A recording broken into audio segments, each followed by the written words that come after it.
carried. Thank you very much.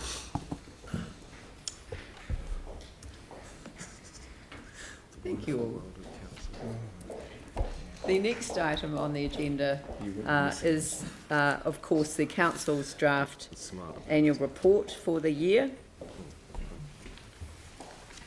And I'm just going to, open the supplementary agenda. Oh.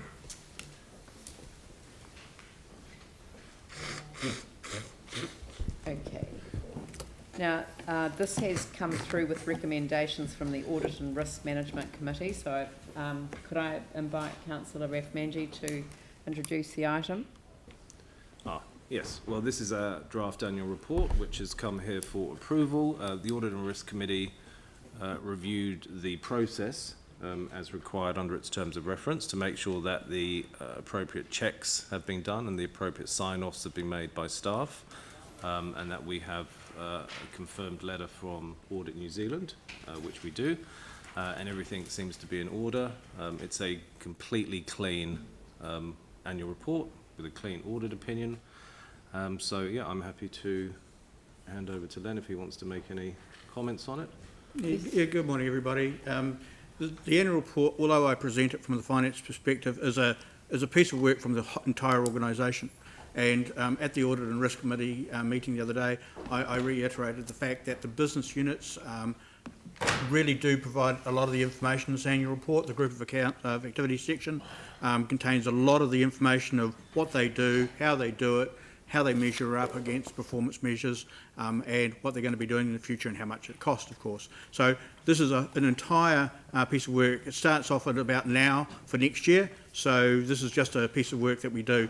I mean, my thanks to all the business units for helping, CCHL and all their subsidiaries for providing the group results. And there's some pleasing group results going to have come out from CCHL. And in addition, Audit New Zealand for taking us through this journey once again. They come in early June and they only just leave us now. So it's a journey and a half. So I'm pleased to present it. Diane Brandish, I'm sure should be, if she was here, would say the same thing. It's a monumental effort, and it's pretty good today. If I've got any questions on the content, I'd be happy to address them. Oh. That's on. Andy Byrne. A few words. Just to give you the assurance today, really, that the audit is complete. So when you adopt your annual report today, you are adopting it with a clean and unmodified opinion. So we will produce a report to governance shortly, and there'll be areas in there for focus for the future. But the main message to take away today is the annual report you adopt has a clean audit opinion in it.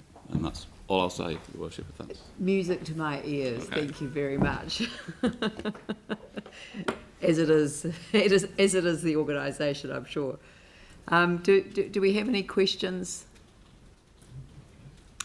Jimmy Chen. Not sure. Based on the staff, or even from the Audit Risk Management Committee, particularly the paragraph the 4, you can see the Risk Management Committee. Paragraph 2 and 3 already, separate adopt this annual report and also receive independent audit report. But why we have the paragraph 4 combine these two different reports? It looks like a little bit duplicate this paragraph 4. Have you seen? The thing for us is Why that... duplicate? Sorry? Why duplicate? We don't need a paragraph 4 because basically paragraph 2 and 3 already in here. Through you, Chair, it's bringing the two previous points together. We present the audit report. We present the audit report. We present the annual report. Audit New Zealand provides that the actual audit opinion. So the combined two documents form the final annual report. So when the representation letter is signed by council on behalf of council to Audit New Zealand, they're expressing the opinion that everything's been done in the correct methodology. So they don't normally produce that audit opinion until that is done. So it looks like it's a two-step process, but yes, we adopt the annual report without the audit opinion, yeah. As far as content's concerned and process, and then along comes the audit opinion and said, this is what you've done. But content, no any difference in the right content. Yeah. If you I don't know. refer number 8, Yes. it says authorises, so the council Yes. is being recommended to authorise the mayor and the acting chief executive to sign the statement of compliance, and also, sorry, can you scroll that up just a smidge? Oh no, I can do it off here. And Yes. then the number 9 says authorises the mayor and acting chief executive to sign the Audit New Zealand letter of representation for the 2019 annual report. Yes, So yes. it looks like it's a double up, but it isn't. It's 2 separate steps in a process Yes. that enables us to produce the annual report with the audit office report included. Okay. It's optically difficult, but Yes, it yes, is absolutely correct process. Okay, okay, Okay. thank you, thank you. Good. Councillor Mangy, would you like to move It's my pleasure to move this the resolutions? Thank you. Do I have a seconder? Would the deputy chair like to second that? Happy to do so. Andrew Turner, seconded.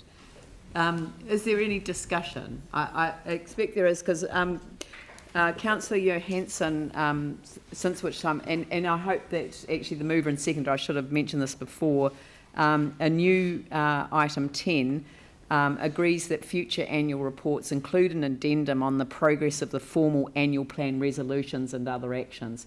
As part of the annual plan process, we always have a number of resolutions. When it comes to the annual report a year later, we actually want to reflect on how they have tracked as well. And it's just another check and balance in the system to make sure that we've progressed those items that we agreed to progress. Yeah, I'm very happy with that, and we've also discussed having outstanding audit and risk items as well in the annual report, but we're going to discuss that with the chief executive, well, the new chief executive. Right. I'm not going, someone else.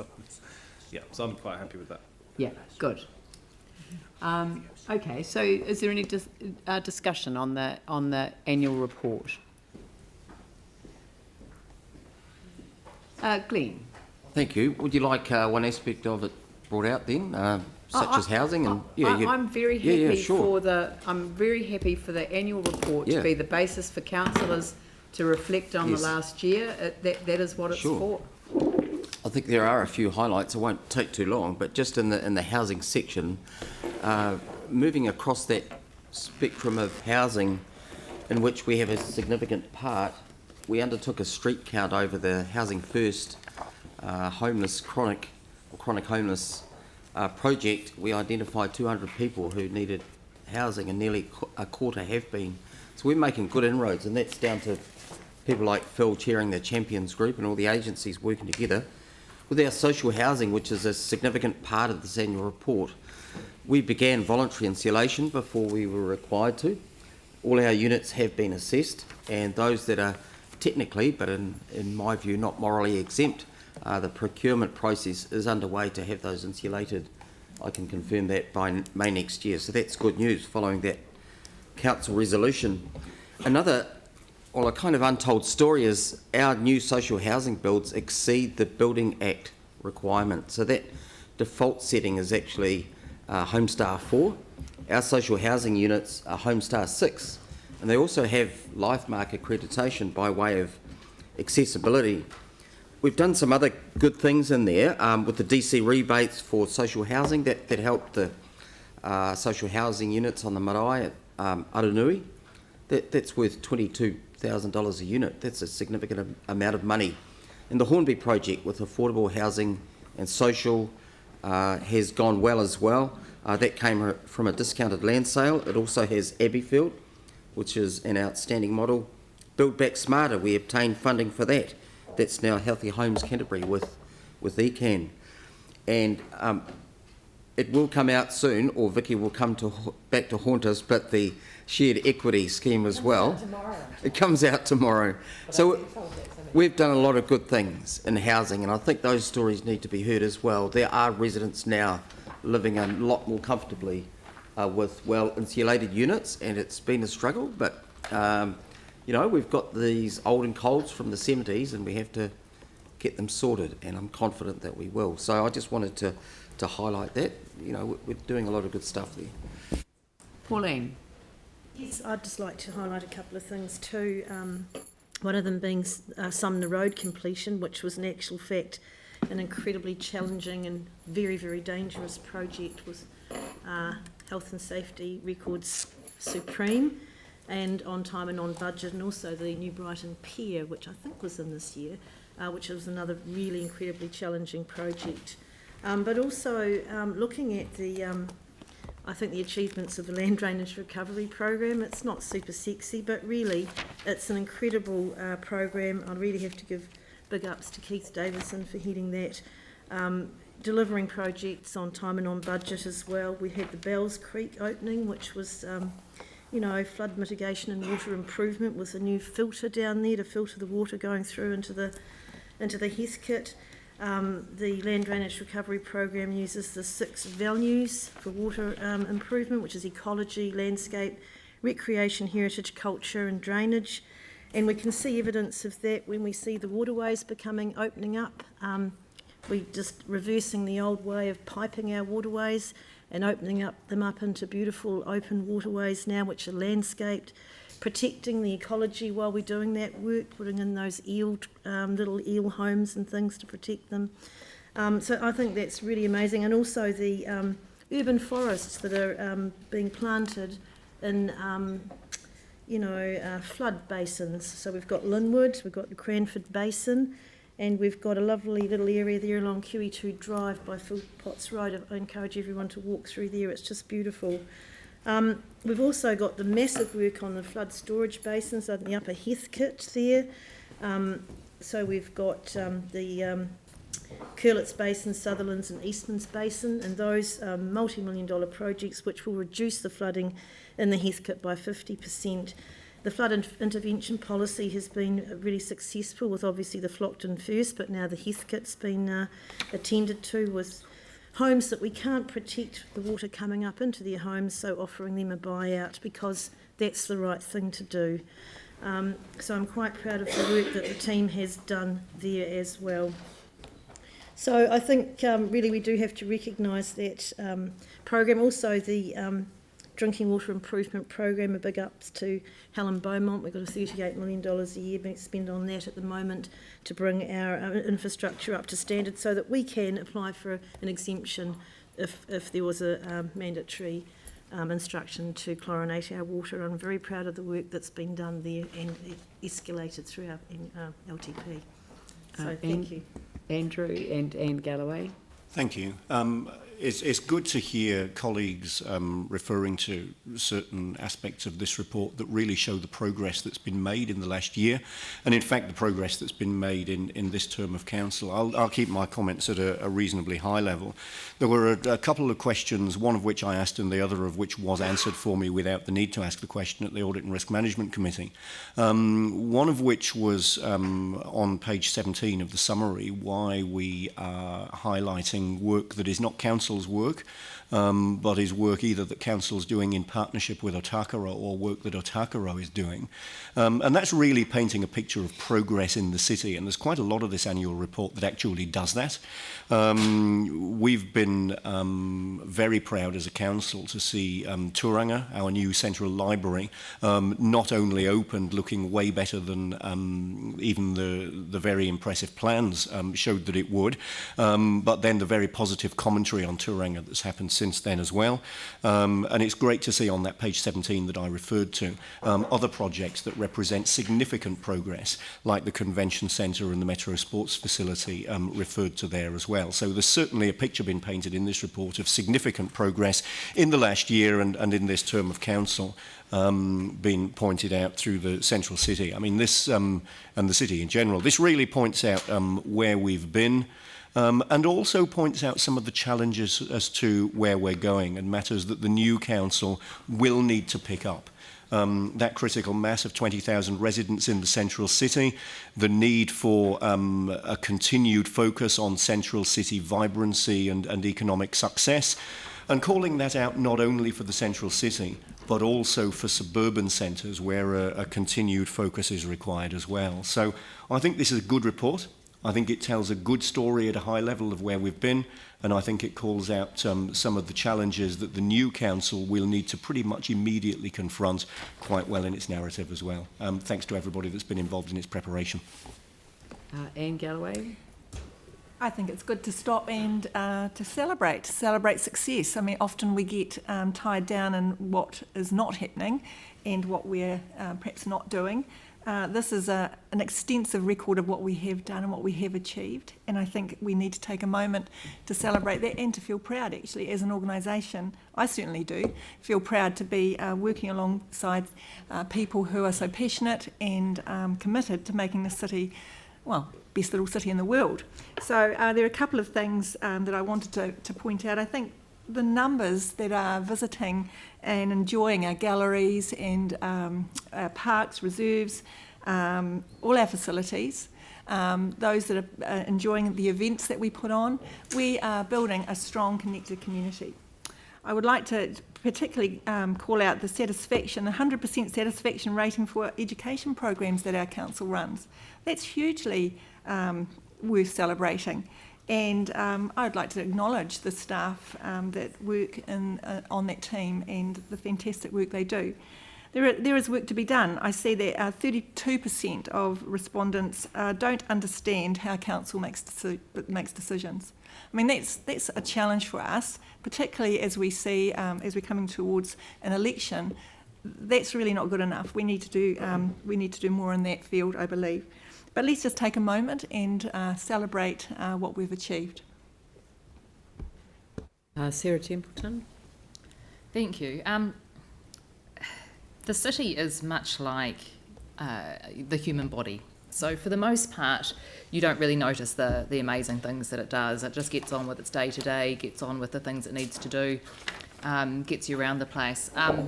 And all the focus tends to go on a small area when something goes wrong, when your shoulder or your knee goes or your wellheads. And so most of the time, the council does a whole pile of amazing stuff. And I think it's really good to reflect on that at the end of a year and at the end of a term. And in the last year, we've seen the opening of Turanga, the reopening of the Town Hall, the opening of Te Ora QE2, the opening of Ngāpunawai Sports Complex for athletics, hockey, tennis and league, the opening of the new whale pool and playground in New Brighton, almost completing the New Brighton hot salt water pools, the Avon or Takaro River Corridor regeneration plan's been signed off.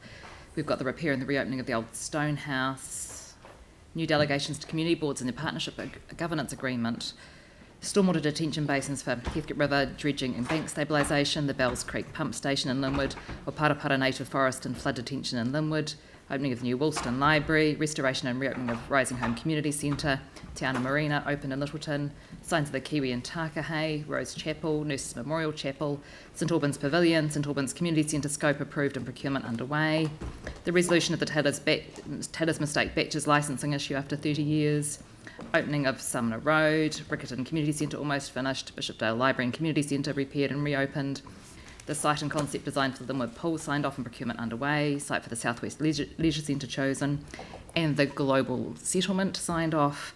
We've done resurfaced in the last year 55k of roads, 25k of footpaths, and we've done about 10k's of cycleways. Our wellhead repair program is almost complete, and we've planted 29,000 trees and plants with volunteers, had 15,000 hours of graffiti removal volunteers, and the list goes on. Thank you. Thank you. Anyone else? David?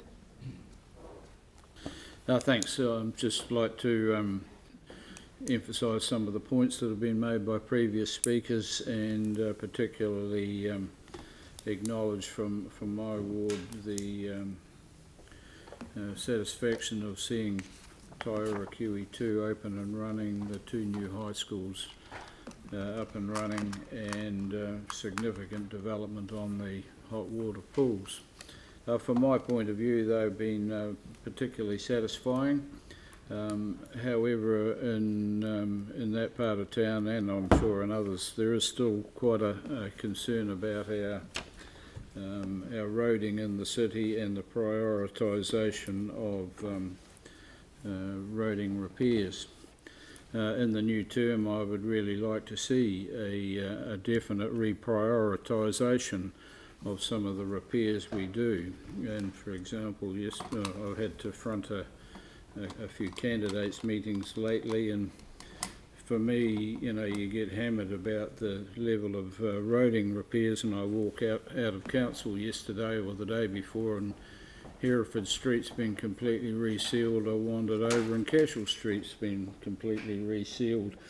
And yet, you know, we struggle to get some of our priority roading work done in other parts of the city. You know, Bradshaw Terrace keeps coming up time and time again, and I can name a number of them. So that's something that I think we really need to address in the incoming term.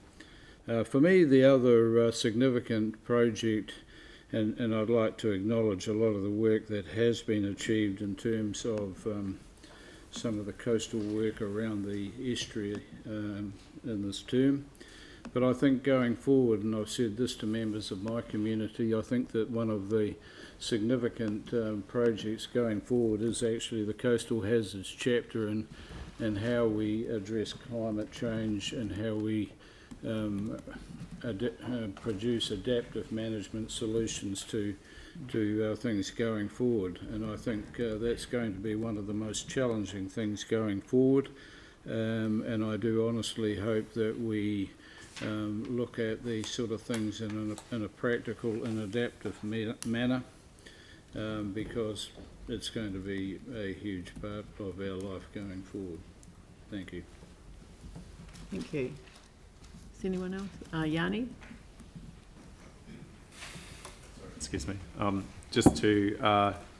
Just wanted to highlight one of the key decisions we made from the 1st of July 2018, and that was for the free swimmings for parents and their caregivers and green prescription. So basically during school hours at any Christchurch City Council pool, preschoolers under 5 and 1 caregiver and those with green prescription would get free access to our pools, 9 to 3 p.m. on school days. Obviously the weekends, public holidays and school holidays were excluded, but the staff have just emailed the figures around to us, and we had over 28,000 people take advantage of that. And I think, you know, it's really good to see. Over 11,000 caregivers, over 13,000 preschoolers, and over 3,500 green prescription. So, you know, I think that's a really positive thing that we've achieved through this our swimming and recreation. And I just wanted to acknowledge the staff for that. But obviously that was a governance decision. But it is good to get that information, and I think we should celebrate making sport and recreation more accessible, especially to that age group and to those people with green prescriptions. It's a really good news story. Anyone else? Jimmy Chen, sorry, I did see you. Thank you, Mayor. Yeah, but generally speaking, in my view, you know, the Eastern Council have done a great job. It's just the year. Yeah. Just the year. This year, I understand. Yeah, this year. Also, you know, my role is particular.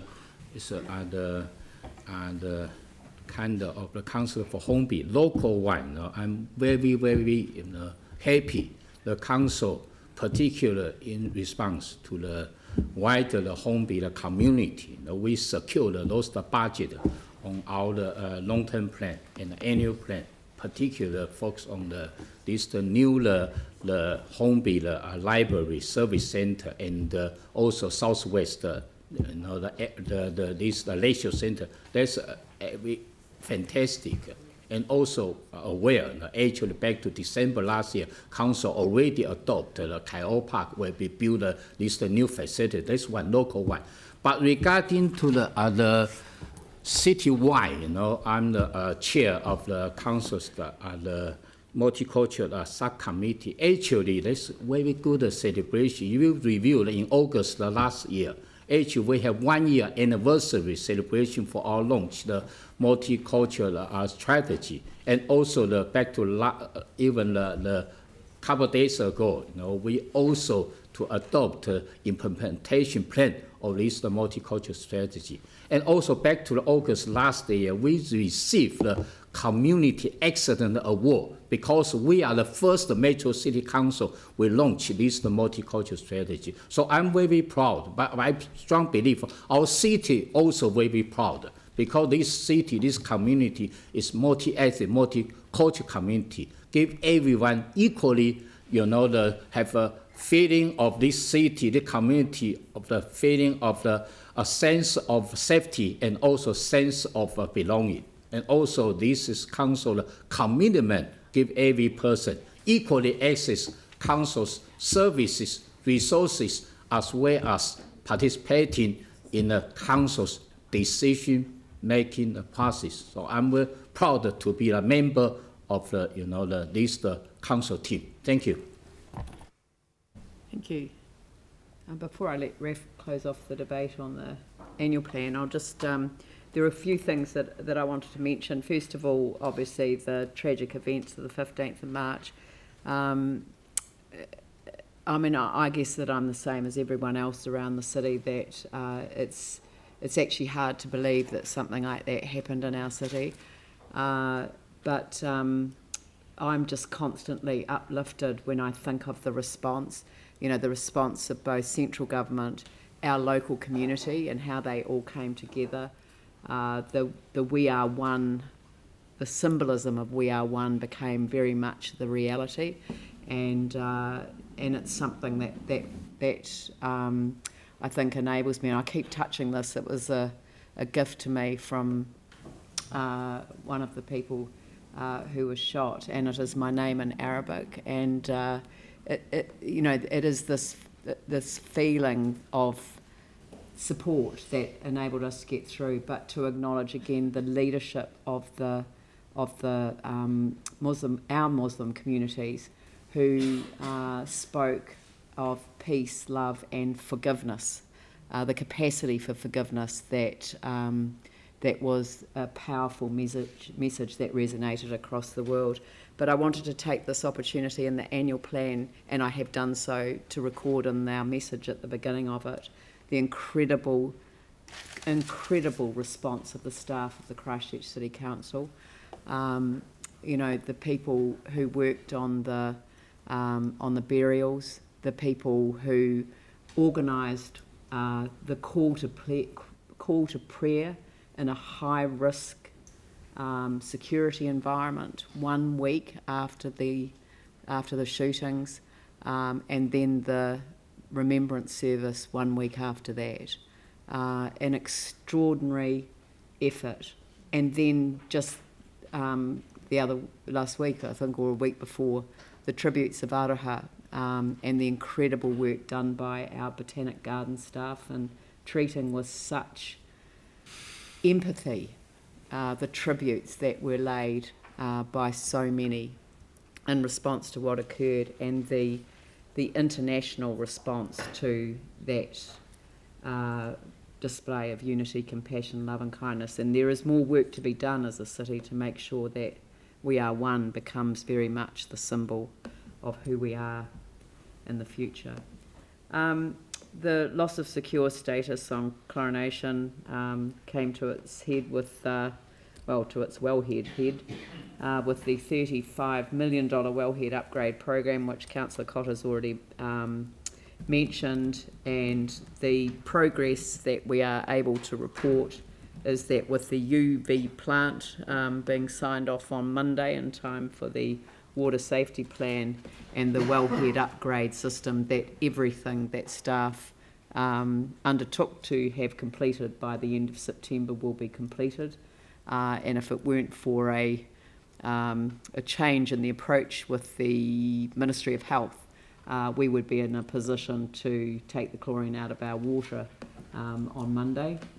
But the water safety plan will be submitted on Monday, and we will consider that. So I just want to alert councillors that although this is the last notified meeting of the council, we may in fact have an extraordinary meeting just simply to enable a public reporting of the water safety plan and the proposals going forward. But there is still work being done on that, with one more, I think, peer review due to come in. But I wanted to acknowledge the incredible work that has been done in that place. I listed some of the openings that I've attended by going through my mayoral reports. the Rose Historic Chapel, Hoyts, Entex and Tūranga opening in October. The recognition of the Avon Heathcote Estuary Ihutai as a flyway site network site, which is a site of ecological significance in international terms. Te Ana Marina opening in Littleton, the Time Ball opening, they're not all ours, Promenade opening, the official opening of the first OCHT housing since they took over in 2016, the health precinct opening of Manawa.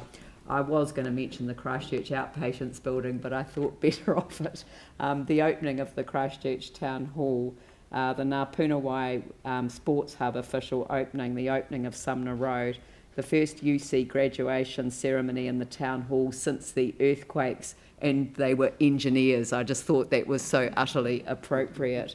Dress for Success back into the central city once more with their opening of their new facility. Wigram School opening, Rising Home Homestead reopening, launch of the Canterbury Earthquake Insurance Tribunal, the Night Stream School opening, the first refugees to arrive post-earthquake as part of the Refugee Resettlement Program. Te Korowai Presbyterian Support Upper South Island opened. The opening of Lumiere Cinemas at the Arts Centre, citizenship ceremonies back in the Town Hall, the Dementia Prevention Research Centre opened in the Health Precinct, the opening of UCSA, the Student Association at the University of Canterbury, Haereroa, the Air Ambulance Helicopter Service opening, the St Vincent de Paul's in Papanui opening, the opening of the CSO Centre, the Christchurch Town Hall. In fact, I've gone beyond the financial year, so under question. But I think the point that I want to make is that there has been such significance, and of course, Pauline Cotter spoke to Bells Creek completion, the Gardners Road pump stations, the Dudley Creek work completed, and of course the radio frequency identity tagging of wheelie bins of 95% complete, and $61.2 million in subsidy from NZTA, which enabled such a significant amount of city street maintenance and new work to be done. So and major cycleway routes that have been completed in the year as well. So there has been a considerable amount of work, and I know that we can focus on the gaps and what remains to be done, but there has been considerable progress made, and there have been a number of challenges thrown at the city as a whole, and I think that the city has responded incredibly well. So if I could hand over to you, Ref, just to close off the debate on the annual plan, annual report. Annual report, exactly. The annual plan is next year. Yes. Yeah, I'll just acknowledge also what you said in terms of the council's reaction and support after the 15th of March attacks. It was exceptional, and the community is still very grateful for that. And you'd have to say this has to be probably the best prepared council for disasters, since we seem to deal with one almost every year. This term, I think we had the Port Hill fires. Yes, Port Hill. Kaikoura, you know, so 2014. Port Hill fires, 15. Kaikoura earthquake, you know, so. But it's just another example of how the council, as the representative of the community, does respond, you know, to challenges and issues that are happening. So that should be noticed. And even just the issues raised around, you know, communities that might be marginalised. We talk a lot about diversity, but the inclusion piece is very important as well.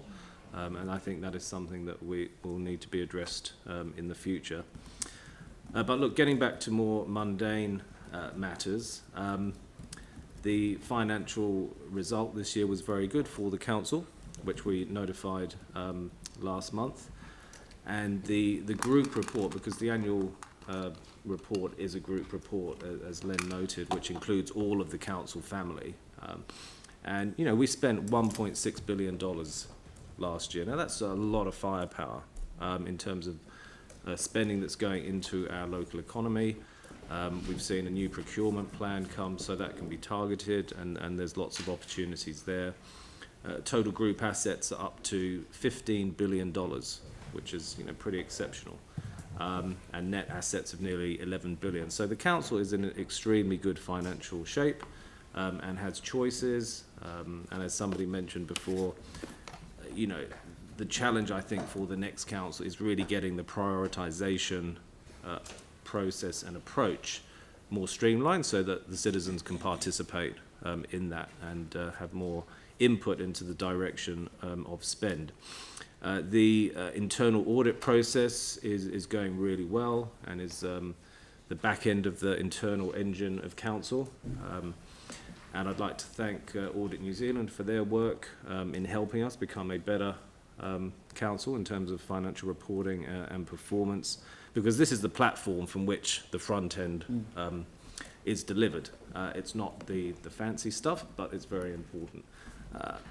This is the 6th annual report that I've sat over, and it's a completely clean opinion, which is something that's taken us a long time to get to.